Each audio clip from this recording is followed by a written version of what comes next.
আসলে সারাদিন এত ব্যস্ততার ভিতরে আমি একটু সময় পাইনি আজকে। হ্যালো ওয়ান, আসসালামু আলাইকুম। তো আমি চলে আসলাম একটা নতুন ব্লগ নিয়ে। তো এই দেখেন, আমি একটু দই ছিল, তো দইটা আমি আজকে টক দই মিষ্টি দই বানাতে চাইছিলাম। তো দই আজকে আর সময়তে হয়ে উঠিনি, কারণ আজকে আমার বাজার ছিল। ফ্রিজের অবস্থাও কি অবস্থা হয়ে রয়েছে আমার। তো তো বানাইতে পারিনি। তো আর এই যে বাজার, কাঁচা সবজিগুলো ছিল কত, দেখেন এখনও ফ্রিজে ঢুকাতে হবে। আমি আসলে সময় করে উঠতে পারিনি। না, দুপুরবেলায় রান্না করেছিলাম মুরগির মাংস, আর হচ্ছে ডাল ডাল রান্না করছিলাম, ডাল রান্না করেছিলাম, আর সবুজ শাক রান্না করেছিলাম। তো সেগুলো দুপুরে খাওয়া দাওয়া হয়েছে। সকালবেলায় রুটি ছিল, আর এই তো যা আছে রাত্রিবেলা হয়ে যাবে।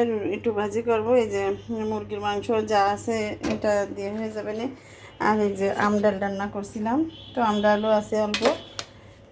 আর এখন সন্ধ্যার জন্য আমি হচ্ছে এই তো একটু নাস্তা করে রাখছি। তো হচ্ছে লুডুস রান্না করছি।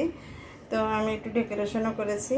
তো আমার ডেকোরেশনটা কেমন হয়েছে একটু লাইক কমেন্ট করবেন, আর সাবস্ক্রাইব করে আমার নতুন নতুন ভিডিও তো পেতে হলে আমার সাথে থাকবেন। তো আমার ভিডিও আজকে এতটুকু।